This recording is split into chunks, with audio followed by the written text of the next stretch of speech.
vil gerne vise afstanden mellem et punkt og en plan i rummet, og det er på mange måder det samme, som hvis man skal finde afstanden mellem et punkt og en linje i planen. Og hvis vi har et punkt, som vi kan kalde for P1, som har koordinaterne x1, y1 og z1, og vi har en plan, som vi kan kalde alfa,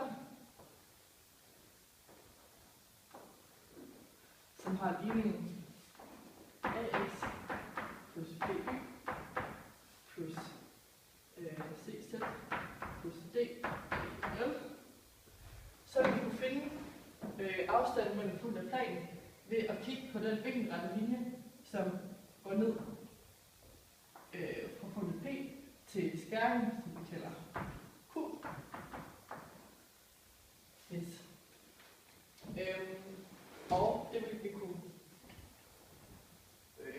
og den her afstand vil vi kunne beregne ved hjælp af formlen, der lyder, at distancen mellem punktet 1 og planen alfa, den er lige med den numeriske værdi e gange x1 plus b y1 plus c z1 plus d divideret med kvadratroden til a n plus b n plus c n. Og det vil jeg nu gerne bevise. En normal vektor til planen alfa har koordinaterne a, b og c. Og den her normale vektor er samtidig en retningsvektor for den linje her, der går ned, der både går igennem punktet P, og som står ret på planen alfa. Det vil sige, at den har parameterfremstilling, at punktet Q har parameterfremstilling x med y1 plus a gange t, y gange y1 plus y gange t, og z er til det plus c gange t. Yes. Vi kan nu bestemme skæringspunktet mellem Q og planen og linjen ved at indsætte parameterfremstillingen i linjens ligning, så det kommer til at stå A, og så sætter vi parameterfremstillingen for x ind på, der var x normalt skulle stå, vi sætter på x1 plus a gange t, og det gør vi ligeledes for b og c.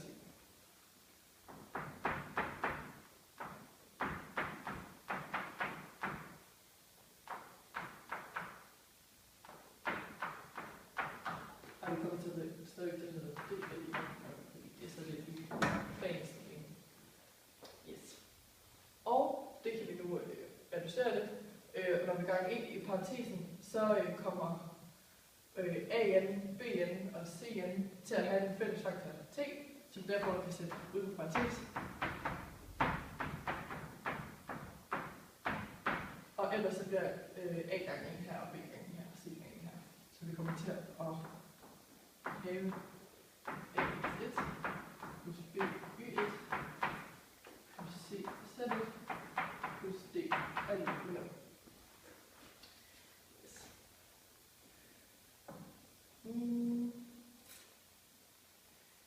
Det vi vil nu, det er, at vi vil isolere t, og derved finde parameterværdien, som vi kalder for t0 til punktet q.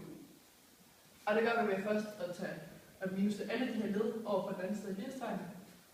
Så det kommer til at stå minus a1 ax1 minus b1 minus c z1 minus d.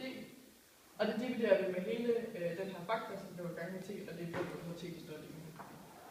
Så det kommer til at blive divideret med, det står på den anden side.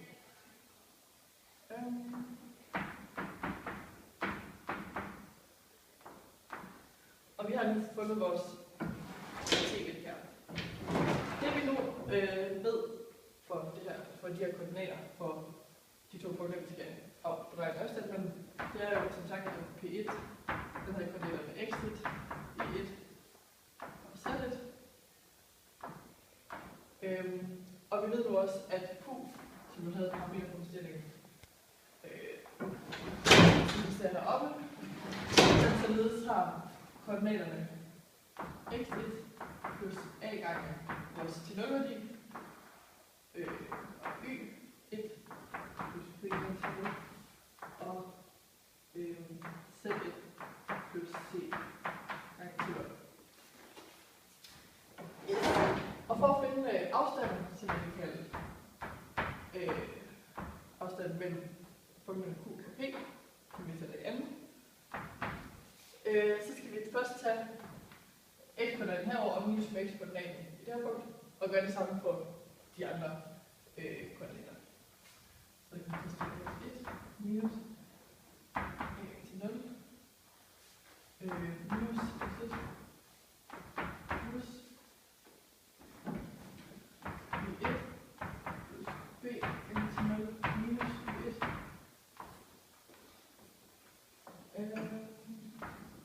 plus c1 plus c til 0 minus c1. Og her går alle ekstra ned med hinanden, og y1 er ned med hinanden, og z er ned med hinanden, således at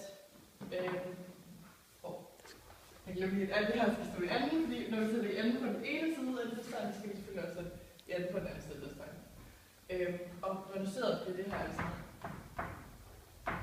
a til 0 i anden plus b til 0 i anden plus c til 0 i anden.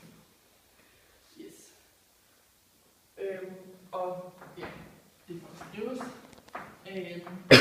plus bn plus cn gange til 0, som jo er den fælles faktor i alle fælder. Yes. Det vi nu vil gøre, det er, at vi vil tage den t-værdi, som vi sætter op, og sætte ind på t-skala. For dermed at finde den. Og t-værdien var som sagt minus a1, minus b1, minus c, z1, minus d. Og det sætter vi i anden, fordi der skulle være i anden på begge stillingstegn. Og nævneren her var an plus bn plus cn, og det skal vi også sætte i anden. Og det bliver altså gange med den her faktor heroppe, an plus bn plus cn. Og når vi ganger derned op i tælleren, så går den ud med i anden, så der kun står dernede tilbage. Og det vil nu gøre, jeg tager kvadratroden på begge sider, for at komme af med i anden, så vi kun får længden. Så vi tager også kvadratroden af det. Og så skal man tage kvadratroden både af tælleren og længden. Og her begynder vi at sætte den regel, at hvis man har en konstant i anden, som man skal tage kvadratroden af, så er det den numeriske værdi af konstanten. Yes. Det vil altså sige, at vores afstand, som vi også skal kalde distancen, mellem punkt B og plan alfa, den så bliver den numeriske værdi af tælleren, som jo er, så de altid bliver positive.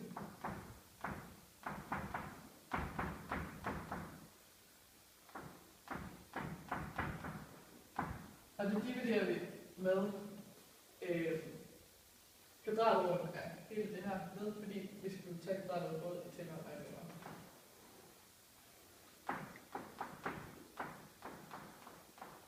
Yes, og vi har nu bevist, at man ved hjælp af den distanceform her kan finde afstand mellem punkt og en plan i rum.